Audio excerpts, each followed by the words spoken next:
আমাৰ ভোগপুৰ গাঁৱৰ বাসিন্দা তাজনুৰ আলীৰ ছোৱালী তৌফিদা বেগম ওৰফে নিহা আৰু সবিনা বেগম ওৰফে সালমা এই দুজনী ছোৱালী আমাৰ ওচৰৰে স্কুল গোৰেশ্বৰ হাই মাদ্ৰাছাত অধ্যয়ন কৰে।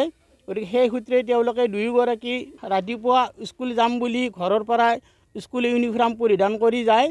কিন্তু শেহতীয়াকৈ আমি গম পাওঁ যে উক্ত দুয়োগৰাকী ছোৱালীয়ে স্কুলত উপস্থিত নাছিল আৰু সেই তাৰ পিছৰ পৰাই আমাৰ গোটেই অভিভাৱক তথা গাঁওবাসীৰ মাজত এটা হুৱা দুৱাৰ সৃষ্টি হয় আৰু তাৰে পিছত প্ৰশাসনৰ লগত যোগাযোগ কৰা হয়। প্ৰশাসনৰ ফালৰ পৰাই তেওঁলোকে ক'ত আছে ক'ত নাই সেই কথাটো অনুসন্ধান চলাই যদিও বৰ্তমানলৈকে দুয়োগৰাকী ছোৱালীক উদ্ধাৰ কৰিব পৰা হোৱা নাই। শেহতীয়াকৈ আমি গম পাইছোঁ যে উক্ত দুয়োগৰাকী ছোৱালীকে এই ভোগপুৰ গাঁৱৰে টিনা নামৰ ছোৱালী এজনীয়ে দুয়োগৰাকীকে লৈ যায় আৰু এতিয়া আমাৰ সন্দেহ হৈছে যে দুষ্ট চক্ৰৰ কবলত পৰিছে।